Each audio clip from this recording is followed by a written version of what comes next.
मानने तो मानना पड़ेगा ना कि सुनहले शैवाल,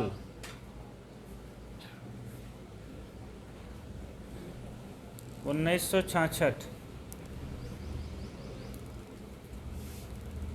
अगली है कितनी नाव में कितनी बार।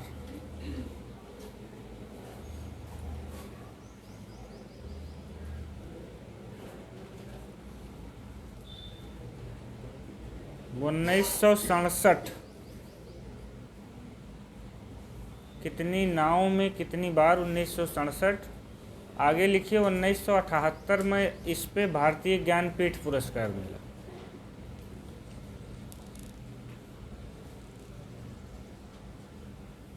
अड़सठ, 72, 78, 82।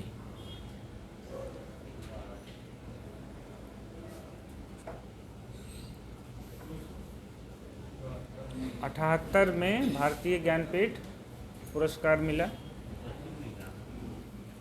है। और कोई कन्फ्यूजन हो तो बताओ, हमें चारों डेट याद है। 68, 72, 78, 82, यही 4 डेट हैं जिन पे रचनाओं को मिला है। 68 में चिदम्बरा, 72 में उर्वशी, 78 में कितनी नावों पे कितनी बार और 82 में यामा। उसके बाद 85 से संपूर्ण साहित्य हो गया। ठीक, क्योंकि मैं उसे जानता हूँ।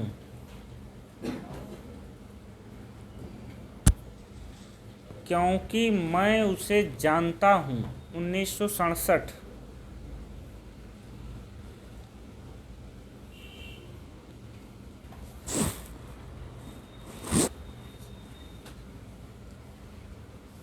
सागर मुद्रा,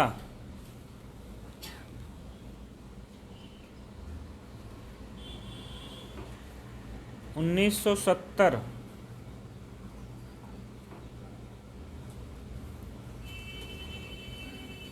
पहले मैं सन्नाटा बुनता था,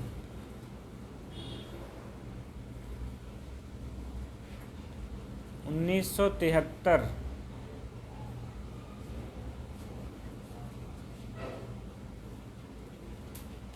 महावृक्ष के नीचे,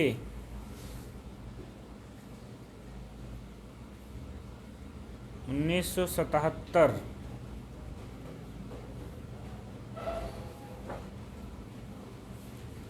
नदी की बांक छाया पर, नदी की बांक छाया पर, 1981।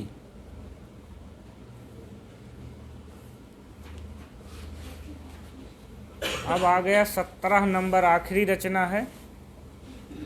ऐसा कोई घर आपने देखा है। ऐसा कोई घर आपने देखा है, 1986। आगे लिखना एक चीज, इसके आगे लिखना है यह अज्ञेय जी का अंतिम काव्य संग्रह है।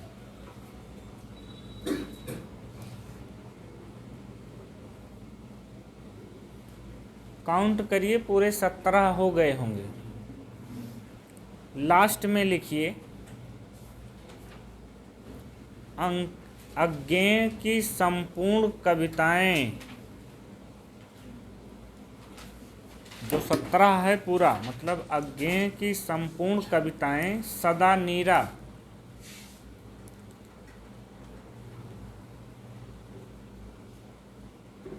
अज्ञेय की संपूर्ण कविताएं सदा नीरा, ब्रैकेट में 2 भाग।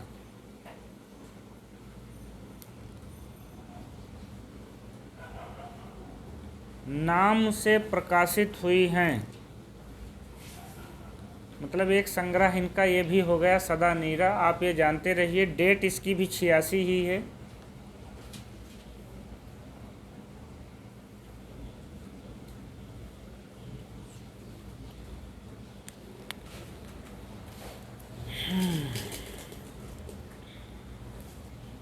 अब इसमें पहली आखिरी जो भी जिस तरह से पूछे, आप देख लीजिएगा, इसमें कहीं कोई दिक्कत नहीं है। एक रचना इनकी अंग्रेजी में है, तो आप उसे अंग्रेजी में करके भी लिख दीजिए। आपस में खाना फूसी ना करिए। Prison days and other poem.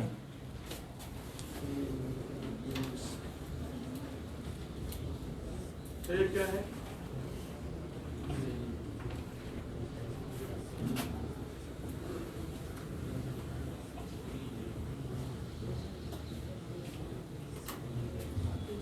इसीलिए कहते हैं पता चलती रहे। पंखा बंद करो, बंद करो। आगे अंग्रेजी में भी लिखते थे, तो उनकी एक रचना अंग्रेजी में है, ठीक। Prison days and other poem, ये 46 में ही आई है, इसकी डेट 46 है।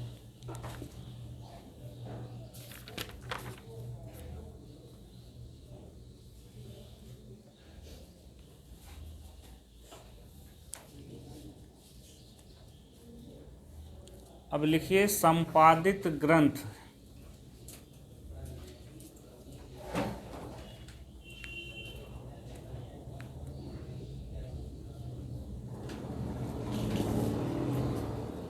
संपादित ग्रंथों में पहले तो 4 वही लिखिए, तार सप्तक, दूसरा सप्तक, तीसरा सप्तक, चौथा सप्तक।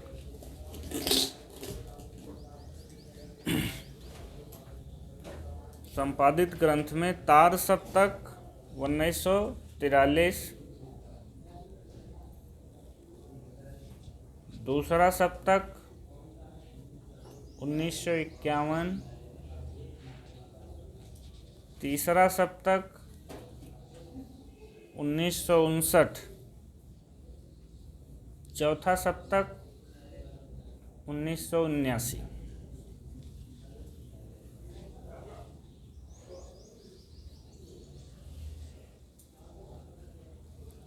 हो गया चारों।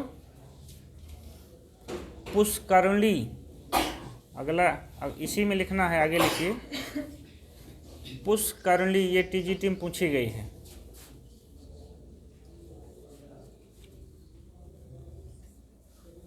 ये भी 1959 में है पुष्करणी। अगली रचना है रूपाम्भरा, 1960। आगे लिखिए पंत जी को समर्पित मान अभिनंदन ग्रंथ है।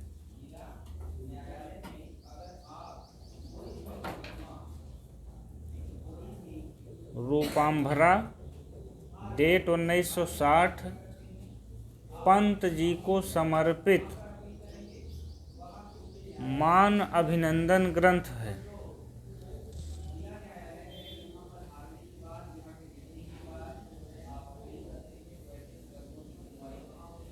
ये भी पूछा गया है शायद। अगला होमवती देवी स्मारक ग्रंथ,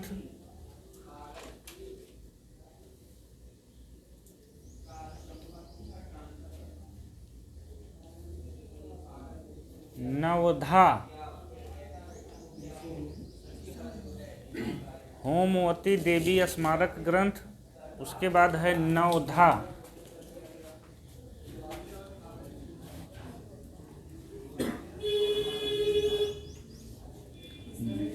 अलग है। जन जनक जानकी,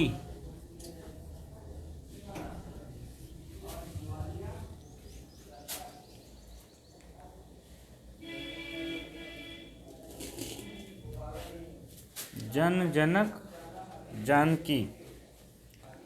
अभी संपादित ग्रंथ में ही चलना है। हेडिंग डाल लीजिए पत्र पत्रिकाएं रहेंगी, वो भी संपादित थी। ब्रैकेट में लिख लीजिए हिंदी में।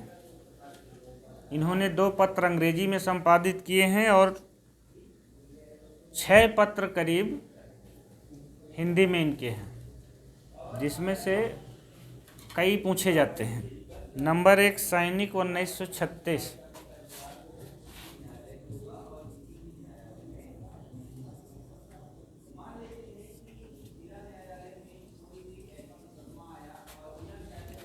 नंबर 2 प्रतीक 1947।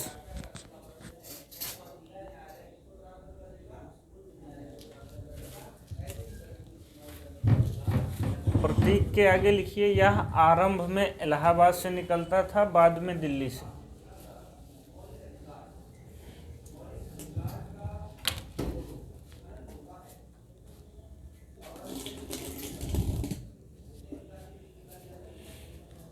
अगला है विशाल भारत।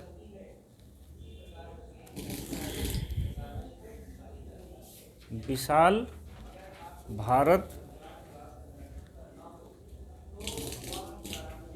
1937 से 47 तक कोलकाता से।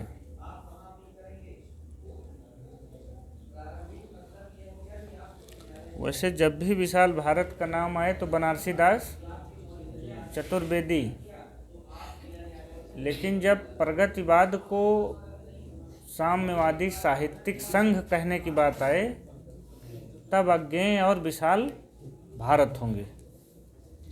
इसी पत्र में उन्होंने प्रगतिवाद को साम्यवादी साहित्यिक संस्था कहा था, उसकी आलोचना की थी विशाल भारत में। नया प्रतीक 1973।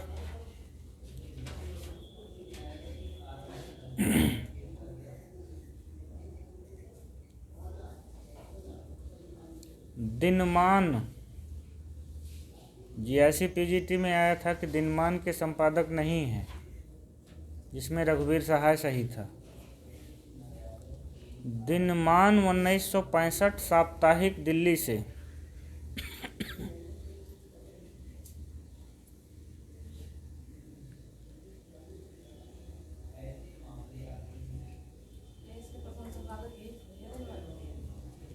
दिनमान का नहीं पता मुझे, नवभारत टाइम्स अगला लिखिए।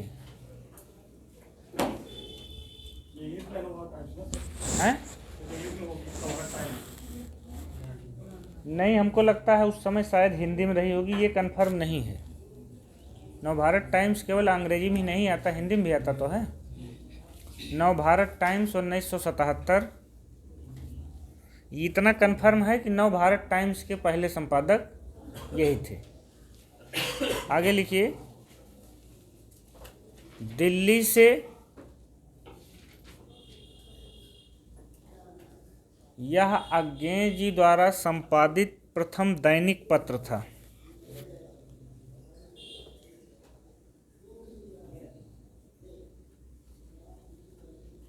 दिल्ली से यह अज्ञेय जी द्वारा संपादित प्रथम दैनिक पत्र था।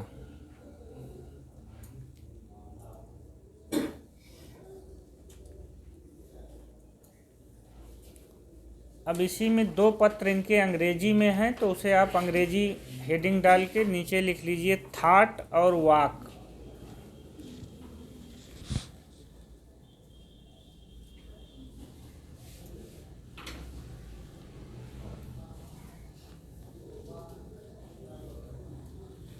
थॉट और वॉक मतलब 2 पत्र इनके अंग्रेजी में हैं अज्ञेय के। हाँ, दोनों अलग अलग हैं। जैसे वहाँ prison and the other poem थी, वैसे यहाँ पे 2 पत्र भी हैं। एक पॉइंट नीचे लिख दीजिए नोट करके,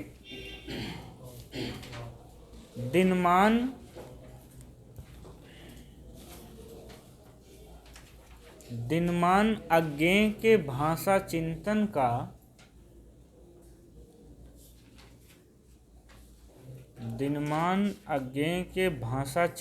का प्रतिमान था।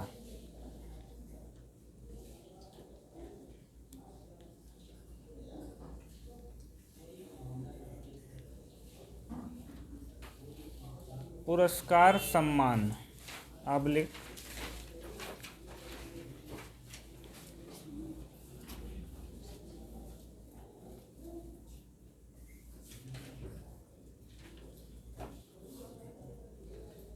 एक तरफ रचना, बीच में डेट और फिर उसके पीछे पुरस्कार, या आगे पुरस्कार लिख लीजिए, पीछे रचना, जैसे लिखिए। पहला पुरस्कार जो इनको मिला नागरी प्रचारणी सभा पुरस्कार,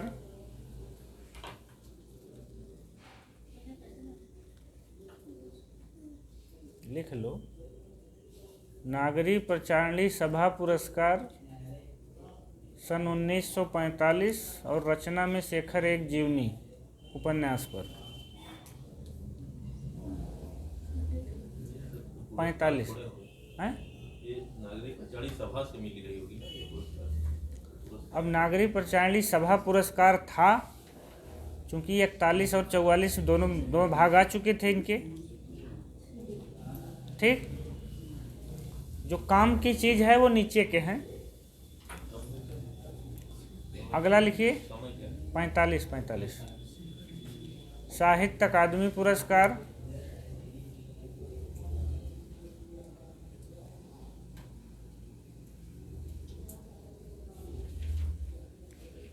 उन्नीस सौ 62 आंगन के पार द्वार,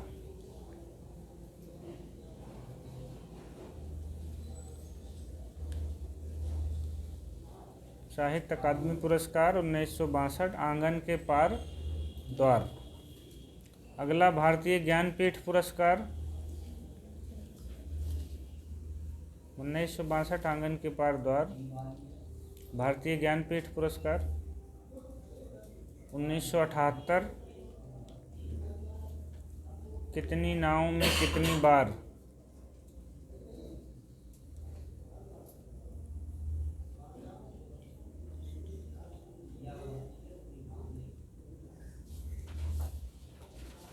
चौथा है स्वर्णमाल पुरस्कार,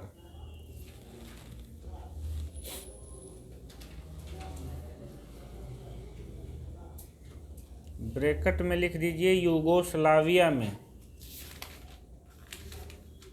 स्वर्णमाल पुरस्कार यूगोस्लाविया में।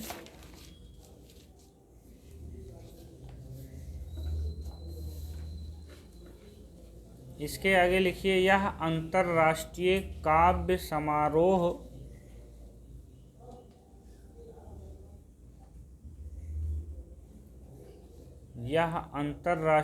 काव्य समारोह संचालन समिति द्वारा, यह अंतर्राष्ट्रीय काव्य समारोह संचालन समिति द्वारा दिया जाता है।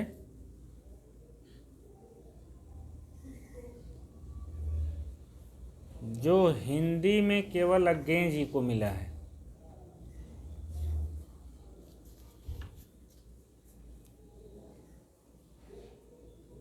जो हिंदी में केवल अज्ञेय जी को मिला है।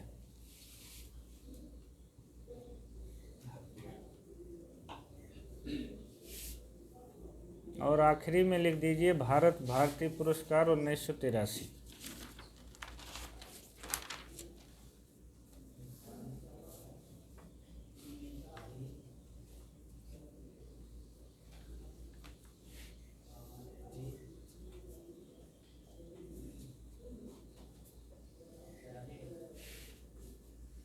प्रमुख कविताएं 3-4 कविताएं हैं जो मेन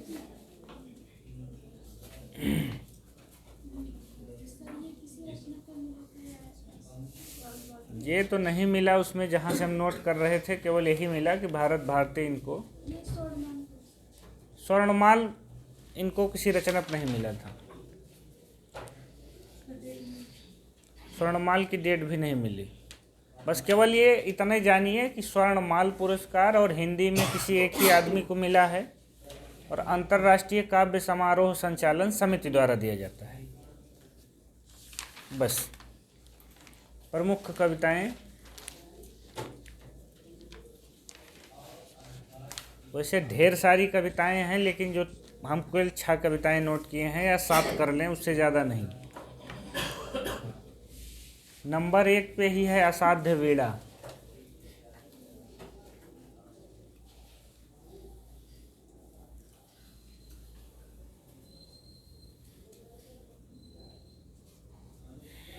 असाध्य वीणा पे 4-6 कथन है तो हम सोच रहे हैं इकट्ठा ही लिखे जाएं।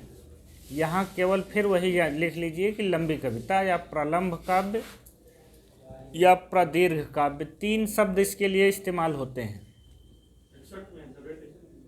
हाँ, आंगन के पार द्वार ही 61 में है, तो असाध्य बेड़ा भी डेट आप 61 लिख दीजिए। हो सकता है कहीं डेट पूछ लें कि असाध्य बेड़ा कब आई थी।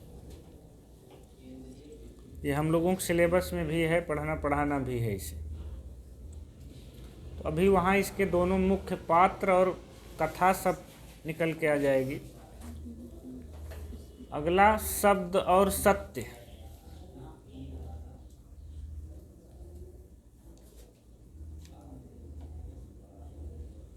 नदी के देव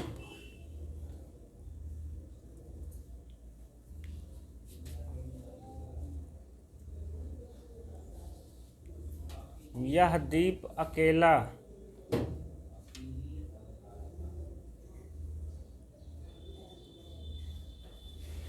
कलंगी बाजरे की,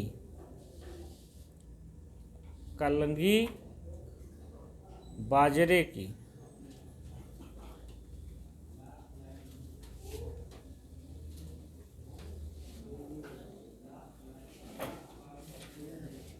सांप भी लिख दीजिए। सभ्य होना तुझे नहीं आया, रहते हो शहर में क्या है। बड़ी अच्छी लाइन है।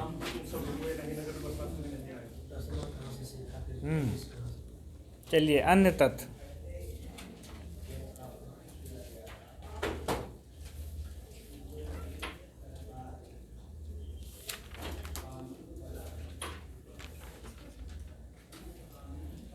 पहला तथ्य ही लिखिए,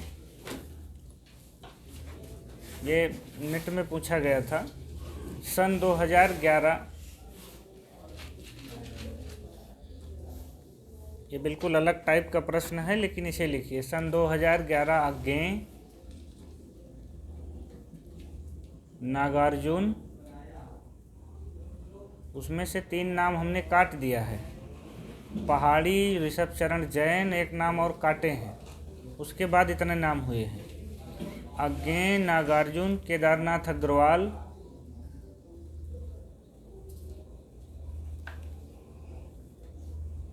शमशेर बहादुर सिंह, उपेंद्र नाथ अस्क और भुवनेश्वर का जन्म शताब्दी वर्ष है।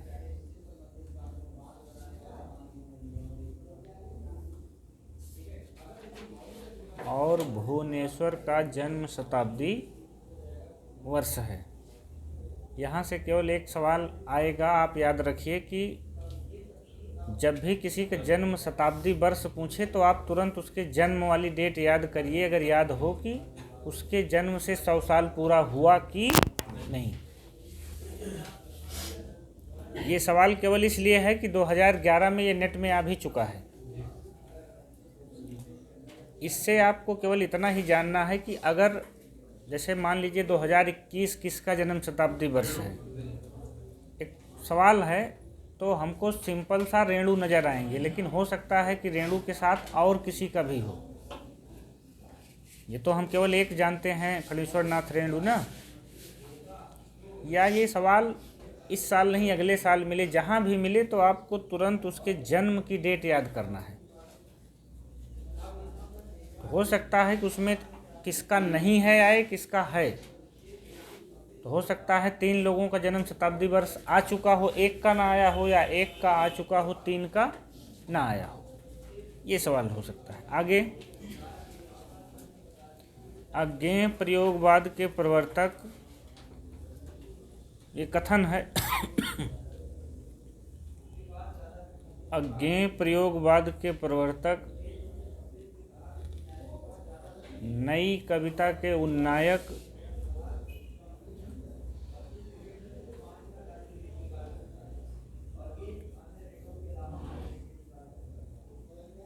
व्यक्तिनिष्ठता के प्रणेता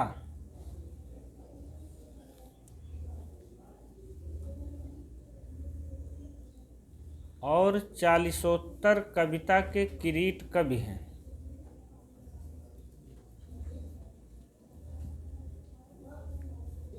और चालीसोत्तर कविता के किरीट कवि हैं। व्यक्तिनिष्ठ का मतलब व्यक्तिवादी, समाजवादी नहीं। दो टाइप के आदमी होते हैं, एक व्यक्ति को महत्व देना, एक समाज को महत्व देना। तो जो व्यक्ति को महत्व देता है वही है व्यक्तिवादी, वैयक्तिक या व्यक्तिनिष्ठ, और जो समाज को महत्व देता है वही है सामाजिक। तो एक धारा प्रतिनिधित्व करती है प्रगतिवाद, जो समाज को महत्व देती है, और दूसरे इसके विपरीत धारा प्रयोगवाद है, जो व्यक्ति को महत्व देती है। इसीलिए ये व्यक्ति निष्ठता के भी प्रण लेता है। आप अभी लिखेंगे कि निजता की सुरक्षा, तो ये निजता किसकी है? व्यक्ति की निजता। इसीलिए नदी के द्वीप इनके जीवन दर्शन की महत्वपूर्ण कविता है, क्योंकि उसमें द्वीप की नहीं, व्यक्ति की निजता की रक्षा की बात होती है कि हम अगर अपने को मिला देंगे नदी में तो हमारा अस्तित्व समाप्त हो जाएगा। तो ये अस्तित्व मिटा देना प्रयोगवादियों के लिए संभव नहीं था, या उनके हिसाब से उचित नहीं था। अगला पॉइंट,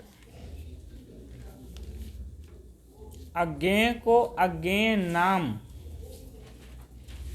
कितने लोगों ने पढ़ा है इसको? जैनेन्द्र के कहने पर प्रेमचंद ने दिया। इसकी कथा आपने पढ़ी होगी चतुर्वेदी जी वाले में।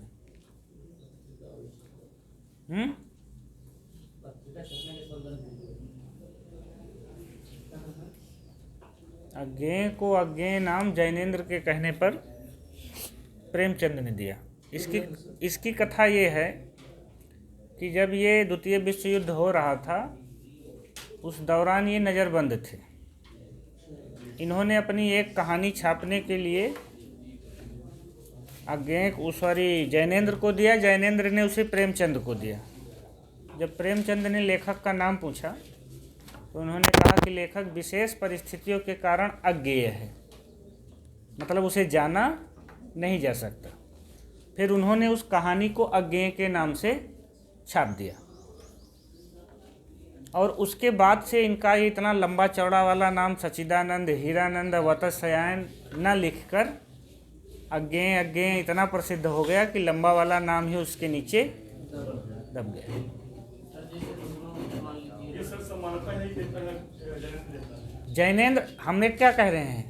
जैनेन्द्र के कहने पर, क्योंकि प्रेमचंद ने पूछा कि लेखक कौन है, तो जैनेन्द्र ने कहा लेखक विशेष परिस्थितियों के कारण अज्ञेय है।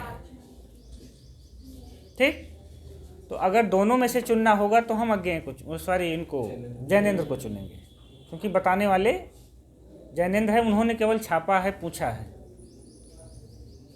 आप इसीलिए हमने आपको पूरी कथा बता दी कि आपको केवल इतना ना मालूम रहे, छोटा सा। इसकी पूरी कथा यही है।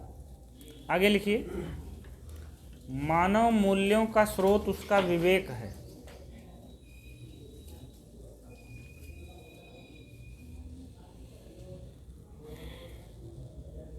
मानव मूल्यों का स्रोत उसका विवेक है, डैश करके अज्ञेय।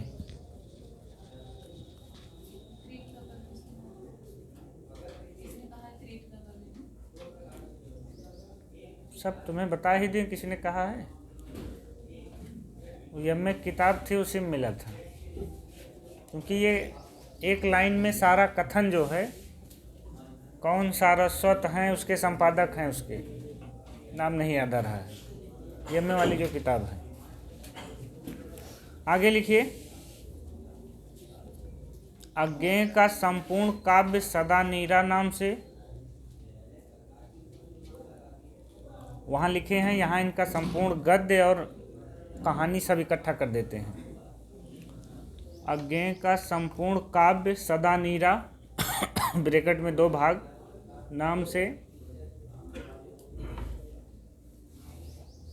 संपूर्ण गद्य शेषा और कवि निकष नाम से, और कवि निकष, संपूर्ण गद्य शेषा और कवि निकष नाम से, तथा संपूर्ण कहानियाँ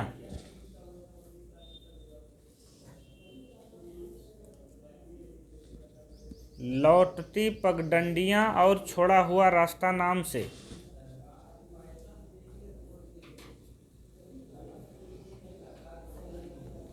संपूर्ण, हाँ, अज्ञेय का संपूर्ण काव्य सदा नीरा, 2 भाग, संपूर्ण गद्य शेषा और कवि निकष नाम से, संपूर्ण कहानियाँ लौटती पगडंडियाँ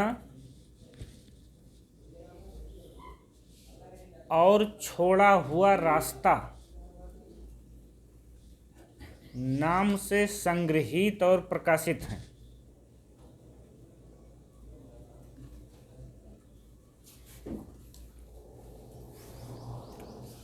यहाँ इनका गद्य, इनकी कहानी, इनका काव्य सब इकट्ठा हो गया।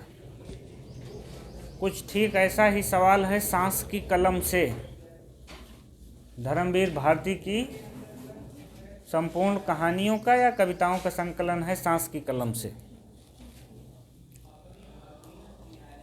कई लोगों को याद आ रहा है, जैसे उनका है और अमरकांत का भी है। फिलहाल हम लोग आगे चलते हैं। हिंदी में जापानी छंद हाइकू,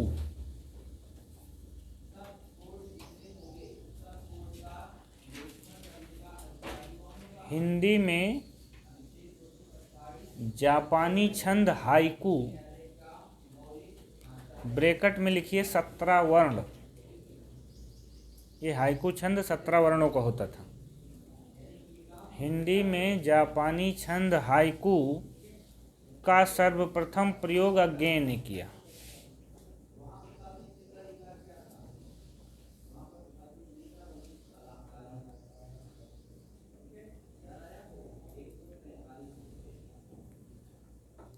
आगे आप लिख देंगे सानेट, अंग्रेजी छंद सानेट का बताने की जरूरत नहीं है।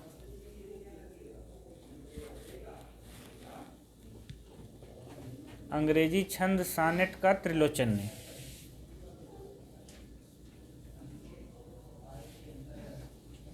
अगला पॉइंट,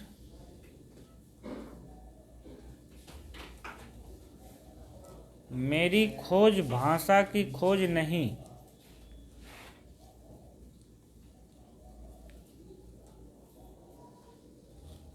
मेरी खोज भाषा की खोज नहीं,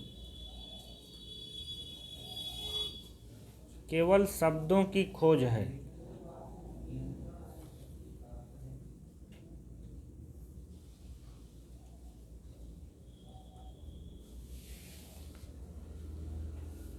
मेरी खोज भाषा की खोज नहीं, केवल शब्दों की खोज है। डॉट डॉट डॉट कर दीजिए, फिर आगे लिखिए, मैं जो कहता हूँ वह भाषा के द्वारा नहीं, मैं जो कहता हूँ वो भाषा के द्वारा नहीं, कामा केवल शब्दों के द्वारा।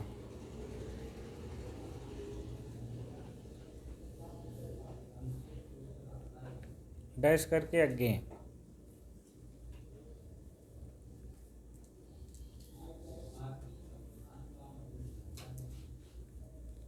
अज्ञेय के अनुसार अगला शब्द ही काव्य है।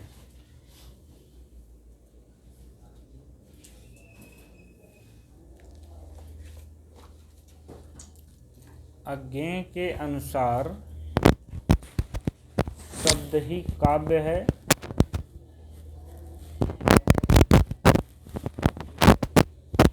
अगला, अज्ञेय को कठिन गद्य का प्रेत कहा जाता है।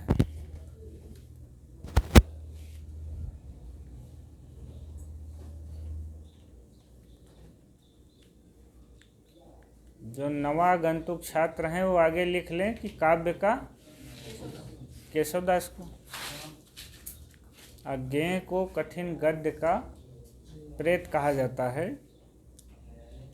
आगे जो नए लोग हैं जो नहीं जान रहे हैं, जो पुराने मठाधीश हैं वो तो जान ही रहे हैं। अगला,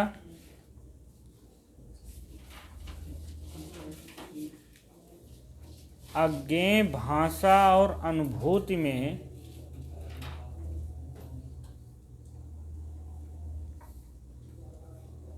अज्ञेय भाषा और अनुभूति में अद्वैत स्थापित करने वाली भाषा को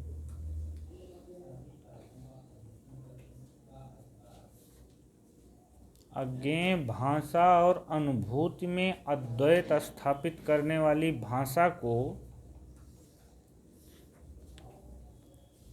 अपने आप में एक सिद्धि मानते हैं।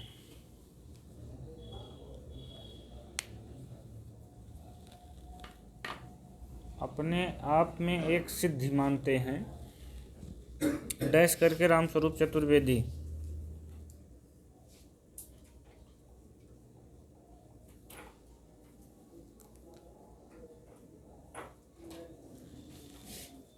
अगला,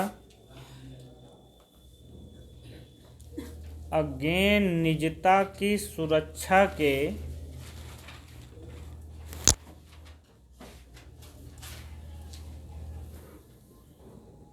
अज्ञेय निजता की सुरक्षा के प्रतिनिधि व व्यक्तिवादी कवि हैं।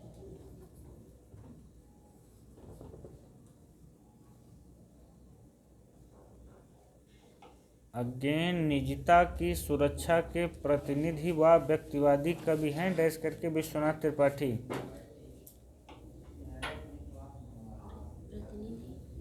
व व्यक्तिवादी कवि हैं।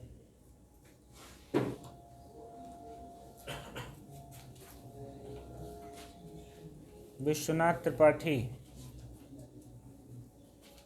अगला, अज्ञेय और शमशेर बात के कवि हैं। आर्यस चतुर्वेदी।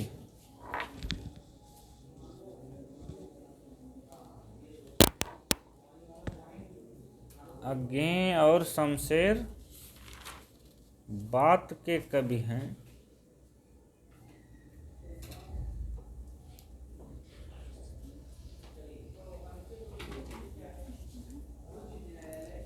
अज्ञेय और शमशेर बात के कवि हैं। आर्यस चतुर्वेदी। अगला, द्विवेदी युग का काव्य संसार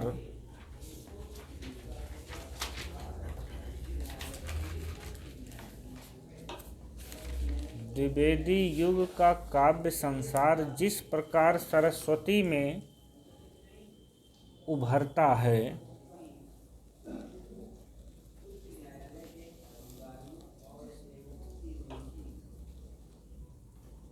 द्विवेदी युग का काव्य संसार जिस प्रकार सरस्वती में उभरता है, उसी प्रकार छायावादोत्तर का प्रतीक में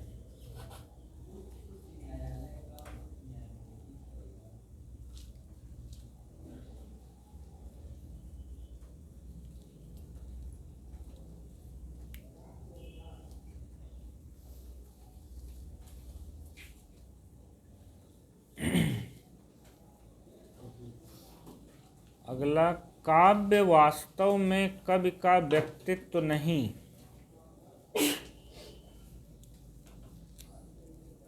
काव्य वास्तव में कवि का व्यक्तित्व नहीं, एक माध्यम की अभिव्यक्ति है। एक माध्यम की अभिव्यक्ति है जिसमें विभिन्न अनुभूतियाँ और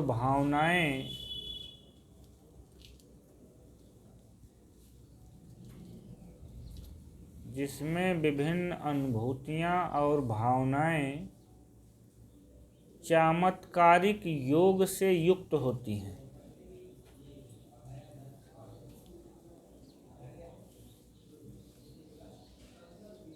भावनाएं चमत्कारिक योग से युक्त होती हैं। डैश करके अज्ञेय।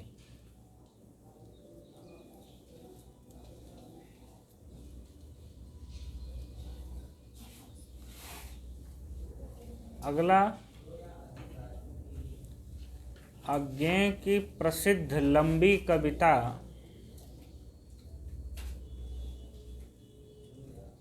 अज्ञेय की प्रसिद्ध लंबी कविता असाध्य वीणा जापानी लोक कथा हेमिंग ऑफ दी हार्प, जापानी लोक कथा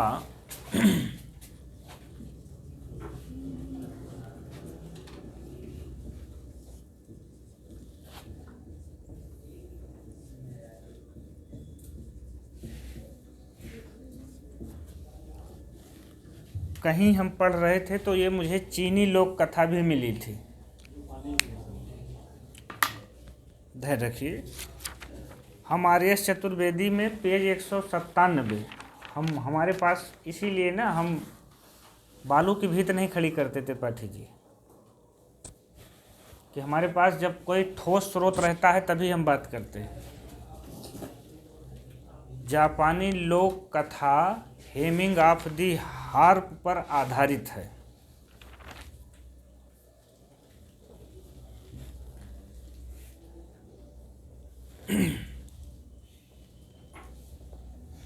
तीन चार कथन इस पे इकट्ठा लिख लेते हैं, यहाँ से कई सवाल आते हैं। असाध्य हेमिंग ऑफ दी हार्प, नहीं कथन नहीं, आपको यही पहला ये जान लिए ना कि लंबी कविता है, दूसरा ये जान लिए किस पर आधारित है, तीसरा ये जानना है प्रमुख पात्र कौन है, चौथा ये जानना है कि उस वीणा को बनाने वाला कौन था, बजाने वाला कौन था। कितने सवाल बनेंगे इससे? 5, 6, 7, 8, हम सारे को पकड़ लेते हैं ना। फिर एक ही चीज़ बचता है, कविता की लाइन। सारी लाइन हम नहीं लिखवा सकते, तो वही एक पॉइंट बचता है कि जहां हम लोग नहीं जा सकते, बाकी तो एकदम क्लियर है। अगला पॉइंट लिखिए, असाध्य वीणा। असाध्य का मतलब जानते हैं? हाँ, असाध्य वीणा को साधने या बजाने वाला मुख्य पात्र प्रियंवद या केश काम्बली है। असाध्य वीणा को बजाने वाला या साधने वाला मुख्य पात्र प्रियंवद या केश काम्बली है। केश काम्बली, घुंघराले बालों वाला। आपको प्रियंवद भी मिल सकता है, आपको केश काम्बली भी मिल सकता है। एक सवाल हो गया। दूसरा पॉइंट हमारा यह हो गया, असाध्य वीणा को वज्र कीर्ति ने किरीट तरु से, ये भी एक असाध्य वीणा किससे बनी थी, ये भी एक सवाल हो गया। असाध्य वीणा को वज्र कीर्ति ने किरीट तरु से आजीवन बनाया था। किरीट तरु,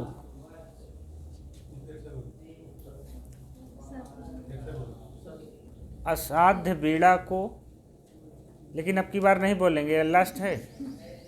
वज्र कीर्ति ने किरीट तरु से आजीवन बनाया था। मतलब इसमें कई सवाल मैं समेट रहा हूँ।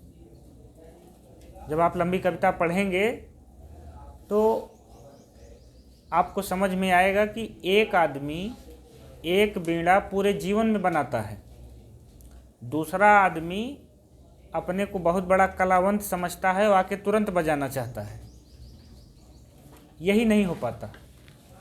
यही इसीलिए इस वीणा का नाम हो गया है असाध्य वीणा। चलिए लास्ट पॉइंट लिखते हैं इसका। असाध्य वीणा कविता का मूल भाव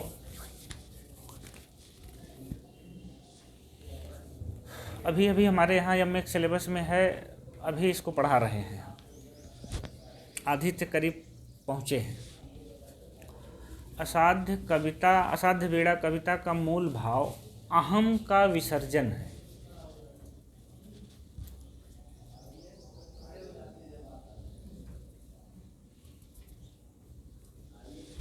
अब आप इसमें क्लियर रहिए कि वीणा को बनाने वाला वज्रकीर्ति है, बजाने वाला प्रियंवद या केशकाम्बली है, बनी है किरीट तरु से, उसने आजीवन गढ़ा है उसे।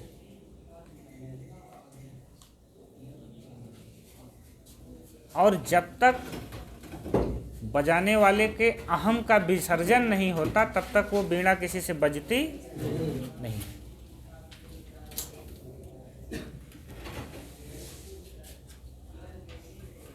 लास्ट पॉइंट लिखिए, अज्ञेय रचनावली के संपादक कृष्णदत्त पालीवाल हैं।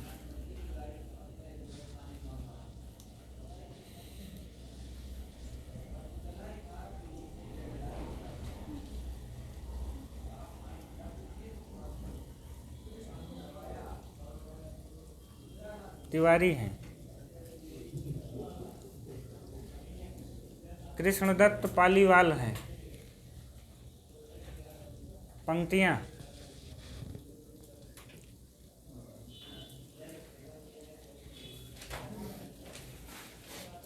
जितना धीरे लिखवाते हैं उतने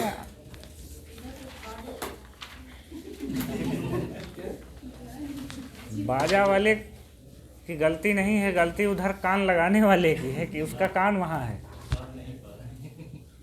पंक्तियाँ चलिए लिखिए। बैठे रहो पुकारो गाओ,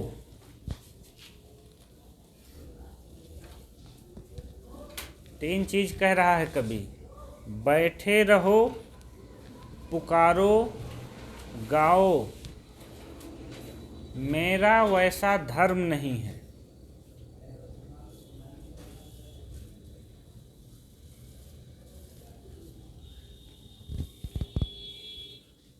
मेरा वैसा धर्म नहीं है, मैं हारिल हूँ। अगली पंक्ति,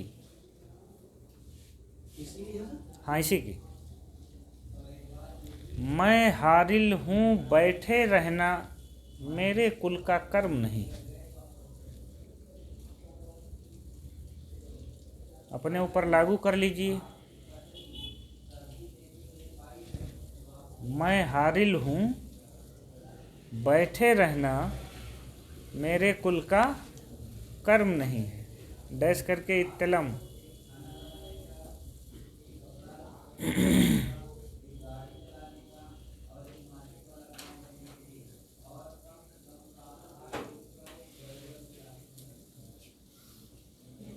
अगला, बदली कौंध पत्तियों पर, बदली कौंध पत्तियों पर वर्षा बूंदों की पट पट। वैसे मुझे संदेह हो रहा है कि टप टप है कि पट पट। नहीं, ऐसे कल आप लोग कुट्टी चातन को जो है कुट्टी चाटन लिखवा लिए पहले दिन ही, तो ये तो एकदम से कन्फर्म है कि आप लोगों की एको बात नहीं मानेंगे इस मामले में, एकदम तय हो गया है। बंदली कौंध पत्तियों पर वर्षा बूंदों की पट पट, इसको हम देखेंगे, हमने नोट किया है। ये में सेकंड पेज नंबर 156। घनी रात में महुए का चुपचाप टपकना।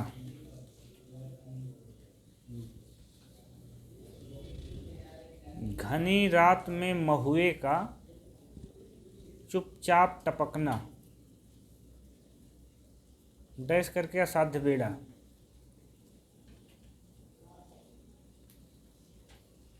इसीलिए कोई चीज़ आप कहते हैं तो हम मानते नहीं,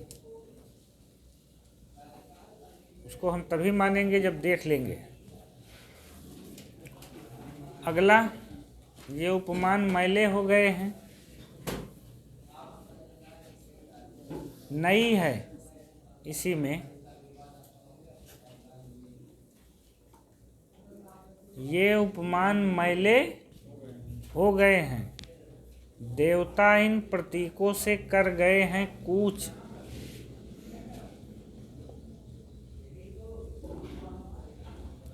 देवता इन प्रतीकों से कर गए हैं कूच, कभी वासन अधिक घिसने से मुलम्मा छूट जाता है।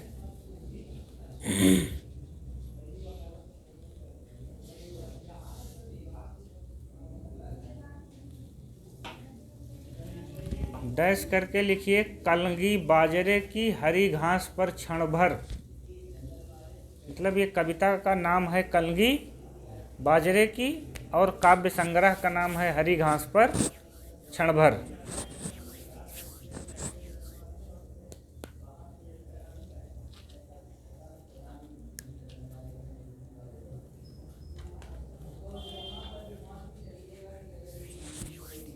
अगला लिखिए वंचना है चांदनी सित।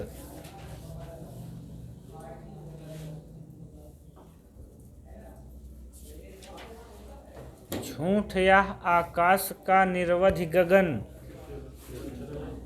वंचना है यह चांदनी सित।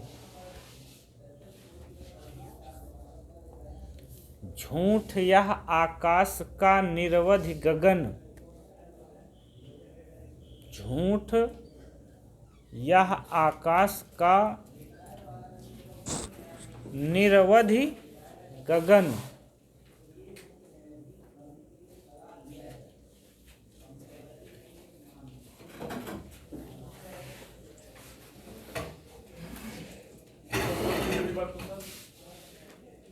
झूठ यह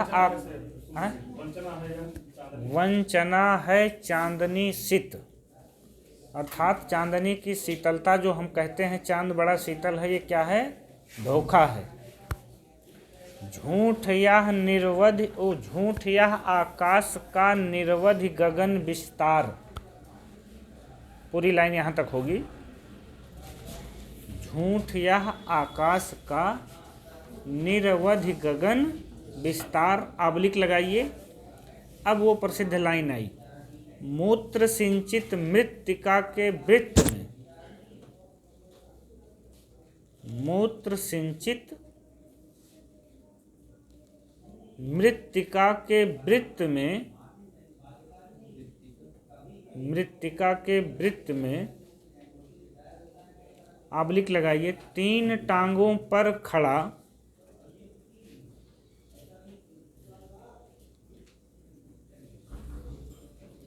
नत ग्रीव, गर्दन झुकी हुई, तीन टांगों पर खड़ा नत ग्रीव धैर्य धन गदहा।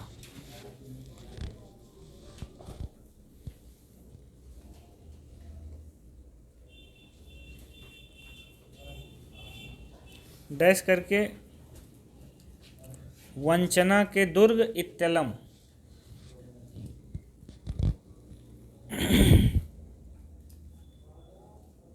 वंचना के दुर्ग इत्यलम।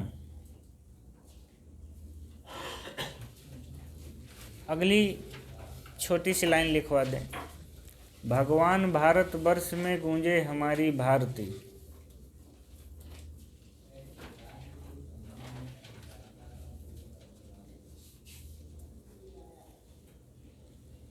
भगवान भारतवर्ष में गूंजे हमारी भारती। आगे मतलब सब आगे चल ही रहे हैं। फिलहाल अगली,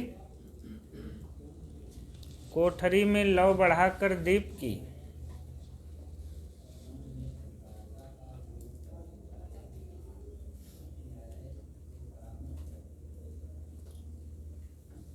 कोठरी में लौ बढ़ाकर दीप की, गिन रहा होगा महाजन सेठ की।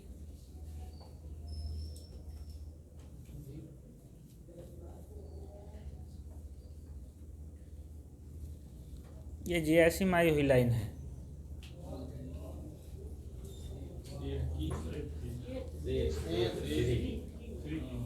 गिन रहा हो जा महाजन सेठ में, समझ रहे हैं ना। अगली लाइन, जानता क्या नहीं निज में बद्ध होकर, जानता क्या नहीं निज में बद्ध होकर है नहीं निर्वाह, है नहीं निर्वाह। अगली लाइन इसी की है, विश्वजन की अर्चना में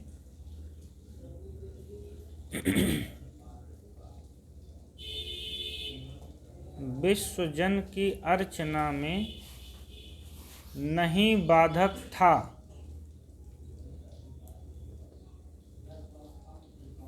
विश्वजन की अर्चना में नहीं बाधक था कभी इस व्यष्टि का अभिमान।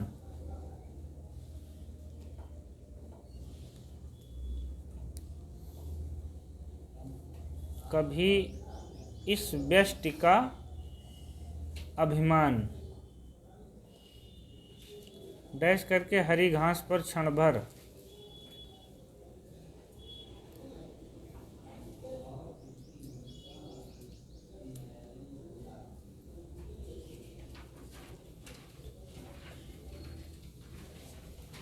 दो पंक्तियां और हैं।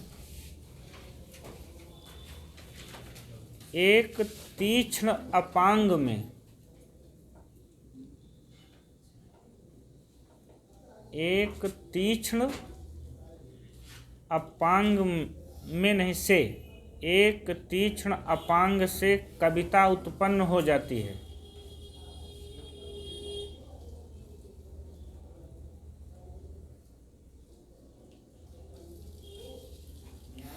एक चुंबन में प्रणय फलीभूत हो जाता है।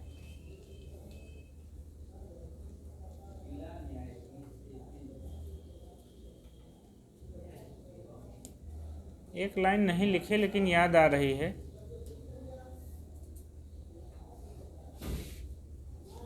देखते हैं कल उसको हम। आखिरी लाइन लिखिए, किंतु हम हैं दीप हम धारा नहीं हैं। इसके आगे लिखिएगा भग्नदूत, ऊपर वाला जो लिखे हैं ना, हाँ वो भग्नदूत से है। ऊपर वाला एक तीक्ष्ण अपांग से वाला। किंतु हम हैं दीप हम धारा नहीं हैं।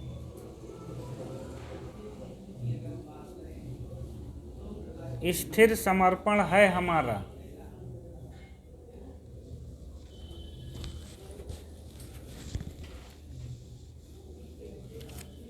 ये किसमें था? हरी घास पर क्षण भर।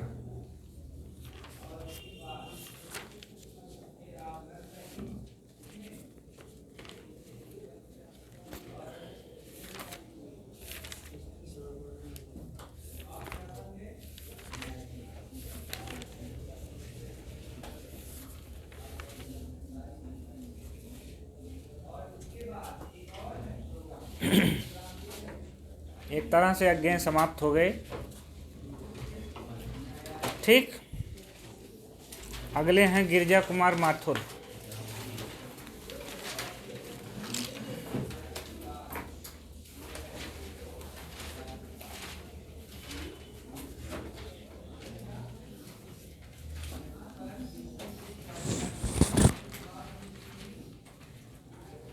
अब देखिए, इधर बहुत कम कवि ऐसे आएंगे कि जिनकी आपको पंक्तियां और रचनाएं नोट करनी होगी। कम का मतलब मेरे हिसाब से ज़्यादा से ज़्यादा 12-14 लोग होंगे, बस ज़्यादा से ज़्यादा। जैसे धर्मवीर भारती, केदारनाथ सिंह, नरेश मेहता और दुष्यंत कुमार, 10-12 लोग होंगे। बाकी ज़्यादातर उनकी रचनाएं ही पूछी जाती।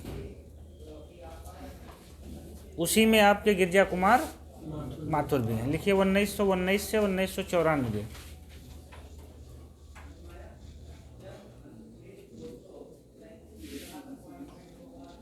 उन्नीस से 1994 रचनाएं शुरू करिए।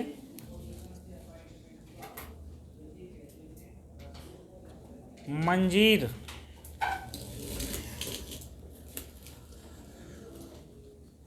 जिसकी डेट मिली है उसकी डेट हम लिख देंगे, जिसकी नहीं मिली है उसकी नहीं लिखेंगे, पूछिएगा नहीं। 1941 प्रथम काव्य संग्रह,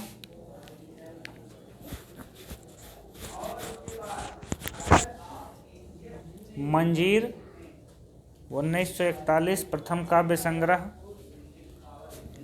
नंबर 2 नाश और निर्माण 1946।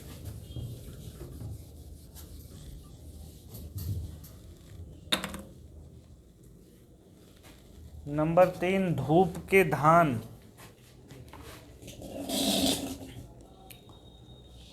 धूप से कई रचनाएं हैं, धूप के धान, साए में धूप, और एक कोई और है, याद नहीं आ रही है।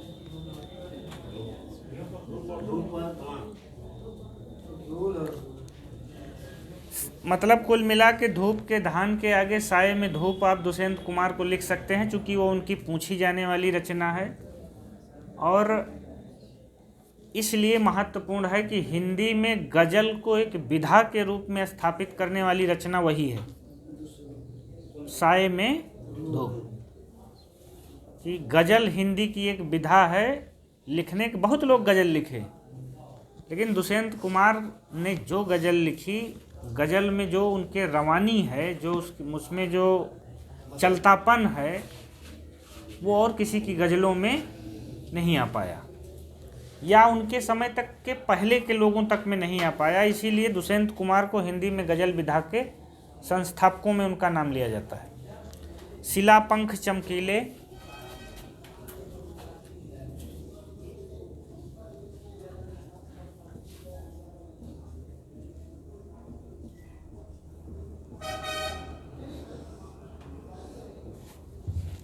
अगली रचना है भीतरी नदी की यात्रा,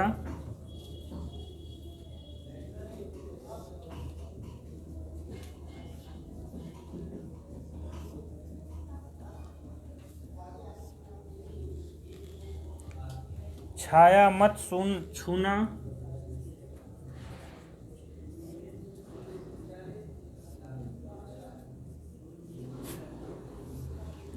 साक्षी रहे वर्तमान,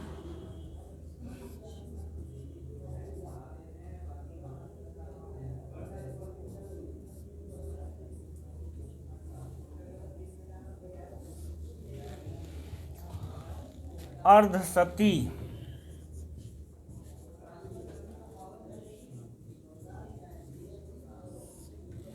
आगे लिखिए बाल कृष्ण राव ने भी इसी नाम से लिखा है।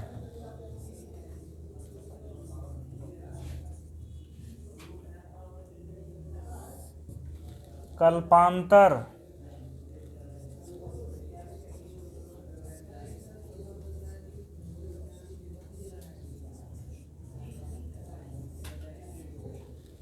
अभी कुछ और, कल्पांतर के आगे कुछ लिख दीजिए।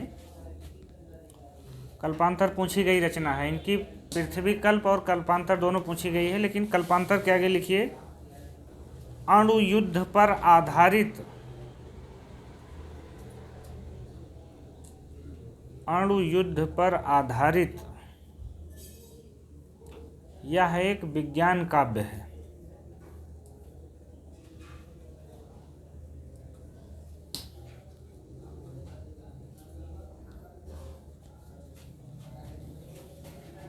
कल्पांतर के बाद सीधे पृथ्वी कल्प लिखिए, अगर लिखे हो तो मिटाइएगा नहीं, कोई ज़रूरत नहीं है। पृथ्वी कल्प, ये दोनों बहुत पूछी जाती हैं। अभी कुछ और,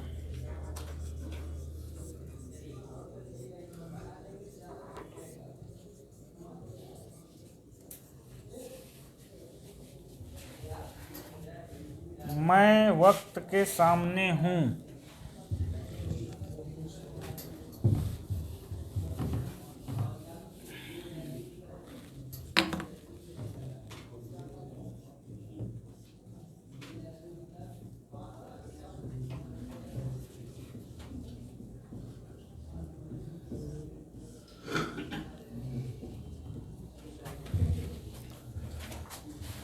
उसके आगे लिखिए 1991 में साहित्य अकादमी पुरस्कार और व्यास सम्मान भी इसे मिला है। उसकी डेट मुझे नहीं याद है। मैं वक्त के सामने हूँ। 1991 में साहित्य अकादमी भी है।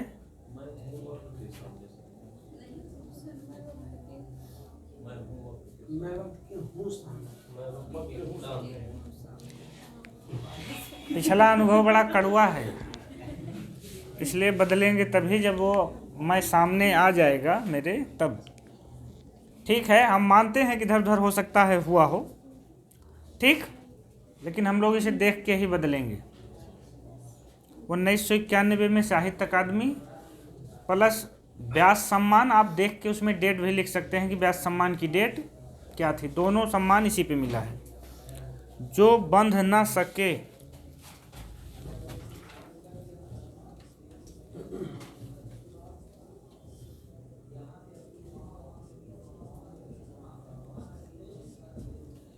इसकी डेट मिल गई थी 1959। मशीन का पुर्जा,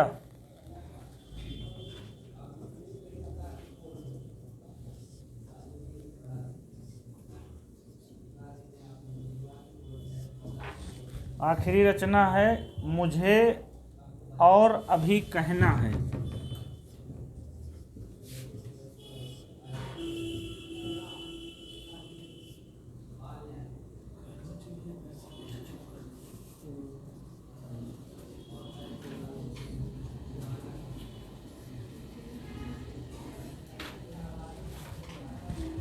मुझे अभी और कहना है, ये है 91 में।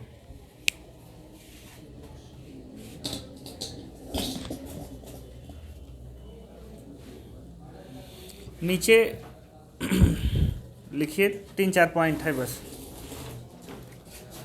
लिखिए कल्पांतर और पृथ्वी कल्प।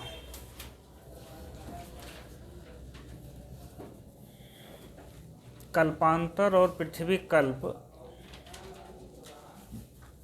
वैज्ञानिक सभ्यता पर रचित गीत नाट्य है।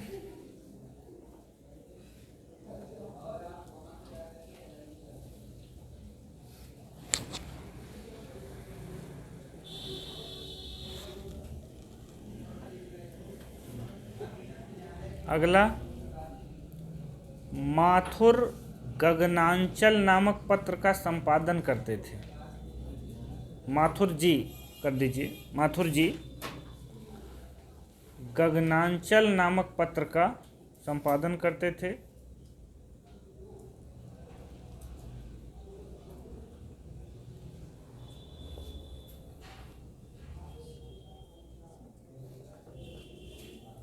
अगला, आलोचकों ने माथुर को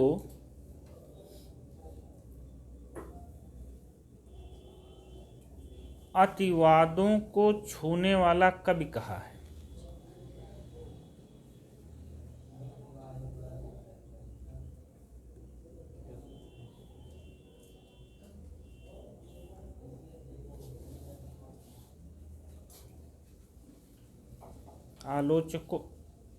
आलोचकों ने माथुर को अतिवादों को छूने वाला कवि कहा है।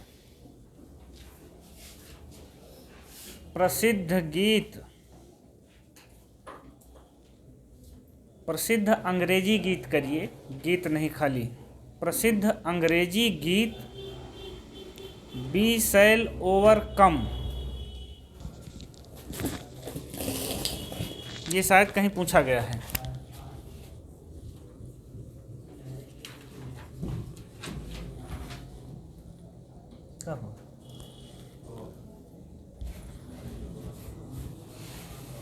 We shall overcome.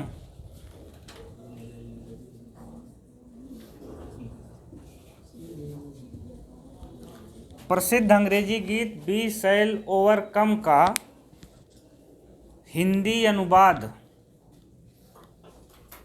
होंगे कामयाब शीर्षक से इन्होंने किया।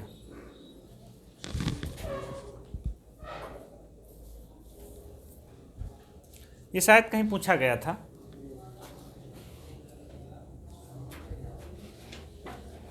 2 विद्वानों के कथन हैं इनके ऊपर और एक पंक्ति है बस।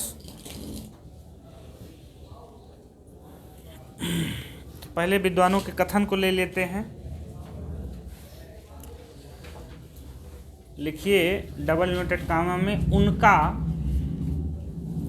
ब्रैकेट में माथुर,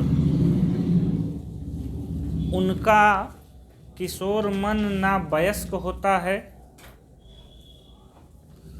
उनका ब्रैकेट में माथुर किशोर मन ना वयस्क होता है, न प्रौढ़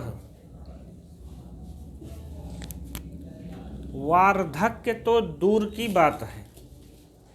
मतलब इसका मतलब ये तो देवता हो गए हैं। उनका किशोर मन ना वयस्क होता है, न प्रौढ़ वार्धक्य।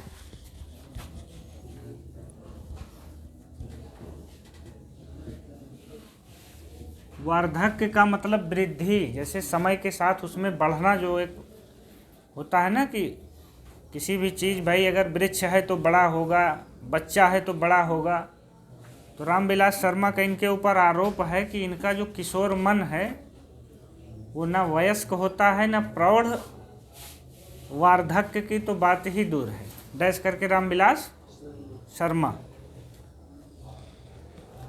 अच्छा, इसीलिए हम लोगों का अनुमान सही था कि अज्ञेय और माथुर ही हैं वो 2 आदमी जो तार सप्तक में मार्क्सवादी नहीं। इस कथन से भी ये बात मतलब सत्य सिद्ध हो गई। अगला कथन विश्वनाथ त्रिपाठी का है। लिखिए माथुर को ऐन्द्रियता का कवि कहा जाता है।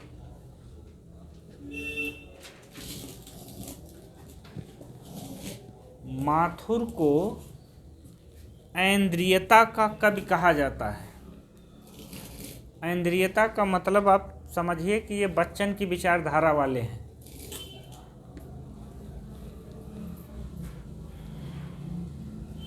डैश करके विश्वनाथ त्रिपाठी।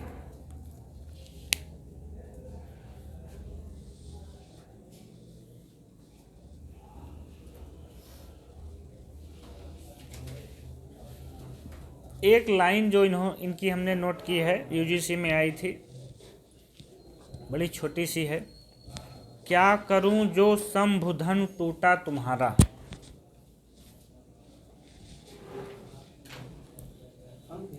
हाँ, क्या करूं जो शंभुधन, हाँ मतलब वो कहते नहीं शिव धनुष, वही शंभु धन टूटा तुम्हारा।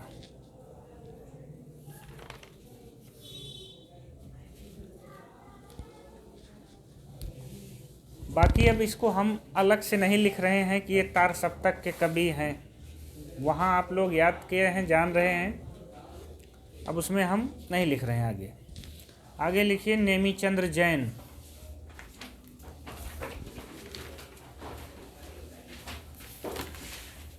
उन्नीस 1918 से 2005।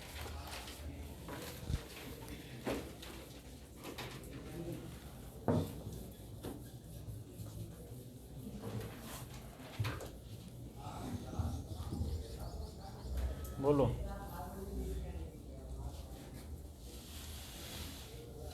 ये गिरजा कुमार माथुर की लाइन है ना। माथुर की किसी कविता की लाइन है। अगले लिखिए नेमीचंद्र जैन 1918 से 2005। रचनाएं 10 रचनाएं हैं और उसमें से ऊपर की 2-3 बहुत पूछी जाती हैं। पहली ही सबसे ज़्यादा पूछी जाती है अधूरे साक्षात्कार।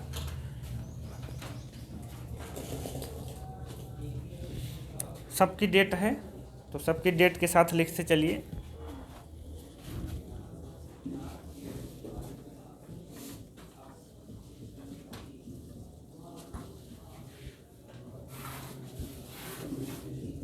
अधूरे साक्षात्कार 1966।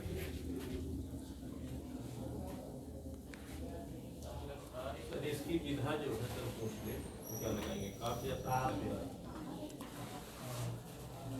दरअसल किसकी, अब आगे लिख लीजिए, फिर इसकी विधा पे देखते हैं। वैसे तो ये, हाँ, आगे आगे वही लिखना है। आगे एक पॉइंट है, लिख लीजिए इसी के आगे। उपन्यास समीक्षा को नई दृष्टि प्रदान करने वाली रचना है।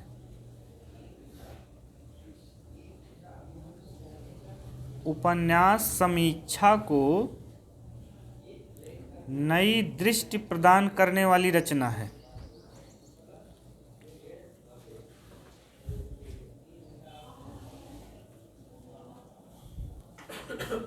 एक चीज़ और है, जैसे हम आप लोगों को लिखवाते समय बहुत सारी चीज़ें नहीं लिखवा रहे हैं। हमने अपने जो नोट्स पुराना वाला है उसमें जिसका गद्य पद्य यात्रा वृत्तांत संस्मरण रेखा चित्र जो कुछ भी उन्होंने लिखा है, कहानी उपन्यास, एक कवि का अगर इस तरह है तो सब इकट्ठे लिख लिए थे हम। जैसे अज्ञेय के जितने संस्मरण है, यात्रा वृत्तांत हैं, गद्य है, मैं सब इकट्ठा लिखा था। लेकिन उसमें अब कुछ लोगों को ये हो सकता है कि कहें कि असुविधा होती है। ठीक, ऐसे मैं कहानी उपन्यास का जो नोट्स बनाया हूँ उसमें भी मैंने कहानी और उपन्यास एक में ही लिखा हूँ। जिसकी कहानी और उपन्यास जैसे दोनों लिखे हैं तो आगे उपन्यास, फिर उसके अगले उसी पेज में या उसके अगले पेज में उसकी कहानियाँ। उससे क्या होता है कि एक ही आदमी को हमको 4-6 जगह पढ़ने, भाई उसने 5 विधा में लिखा तो 5 बार पढ़ें उसको हम। उससे अगर एक ही जगह कहानी उपन्यास दोनों पढ़ लें तो हमको और सुविधा हो। जिसने केवल कहानियाँ लिखी हैं उसको हमने अलग से लिख लिया है। लेकिन बाद में हमें लगा कि सिस्टमेटिक बनाने के लिए विधा वाइज अलग ही कर दिया जाए अज्ञेय में, इसीलिए हमने गद्य वाला पार्ट पूरा छोड़ दिया, पूरा गद्य वाला, नहीं तो सब कुछ अज्ञेय का बड़ा लंबा चौड़ा हो जाता। चलिए, कुछ वही स्थिति नेमिचंद्र जैन में भी है। और इस चीज़ में हम बताएं आपको कि हम लोग कुछ ऐसे लेखक हैं जिनसे बच नहीं पाएंगे, जैसे रामचंद्र शुक्ल हैं। जब हम आचार्य शुक्ल को लिखेंगे तो उनके उपन्यास को हम, जो शशांक का अनुदित उपन्यास है, अलग नहीं लिख सकते। उनके जो पंच था, वो क्या है, विश्व प्रपंच, रिडल ऑफ द यूनिवर्स, उसको हम अलग नहीं लिख सकते। उनकी कहानी 11 वर्ष का समय अलग नहीं लिख सकते। उन चीज़ों को बेहतर यही है कि इकट्ठा ही हम रख लें। इकट्ठा रखने पे हमको याद करने में सुविधा हो जाएगी, चाहे वो बुद्ध चरित हो, चाहे कुछ भी हो। चलिए आगे लिखिए। रंग दर्शन 1967।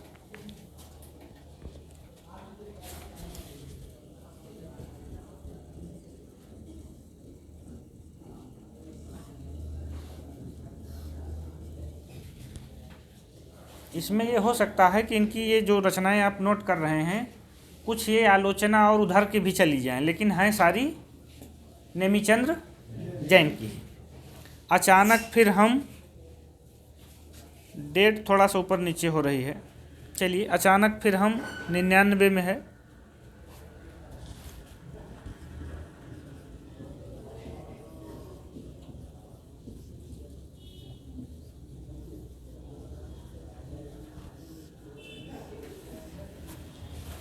जल्दी से इसे पूरा करते हैं।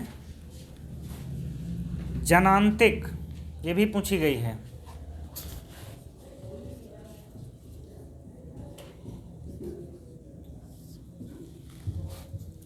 इक्यासी, यही एक की डेट आगे पीछे हुई है।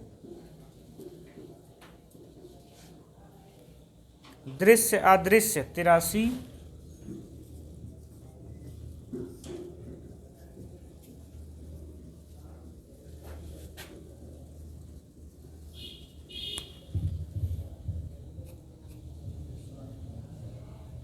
भारतीय नाट्य परंपरा 89,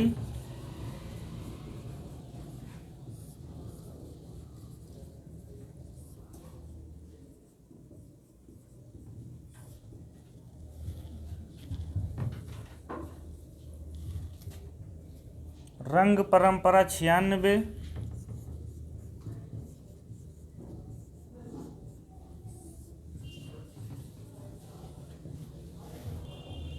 रंग कर्म की भाषा 96।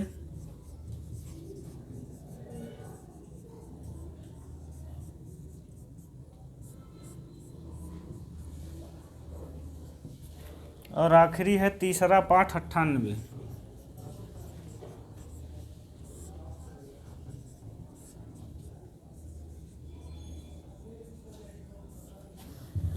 तीसरा पाठ 98।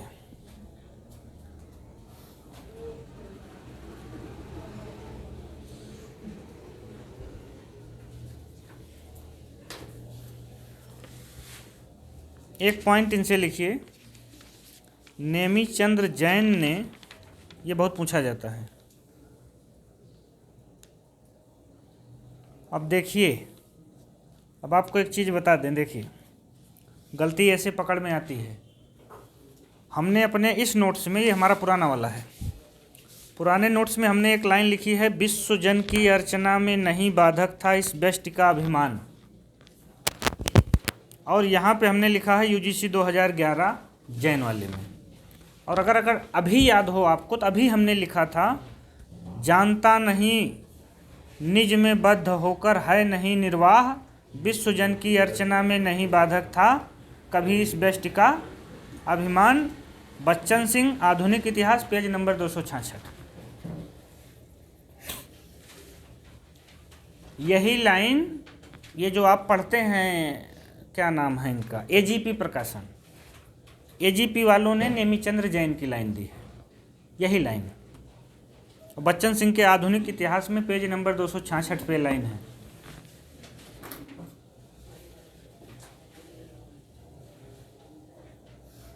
तो 2011 वाले में जाके देखिएगा, अगर जिसके पास एजीपी होगी नेट, 2011 में ये लाइन देखिए। आज भी नेमीचंद्र जैन की अगर उन्होंने दी हो तो उनको फ़ोन करो और बच्चन सिंह के आधुनिक इतिहास में पेज नंबर 266 पर उनको उठा के भेज दो। ये तब भी हम लोग खोजे थे और अब भी ये काम हम लोगों को चल रहा है। फिलहाल इसको लिखिए, नेमीचंद्र जैन ने नाट्य प्रधान महत्वपूर्ण, नेमीचंद्र जैन ने नाट्य प्रधान महत्वपूर्ण त्रैमासिक पत्र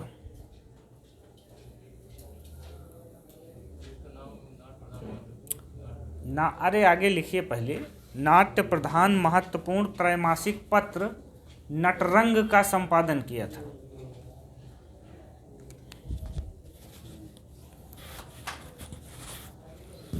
नटरंग का संपादन जनवरी 1965 से किया था। आप जोड़ दीजिए तो और स्पष्ट हो जाएगा।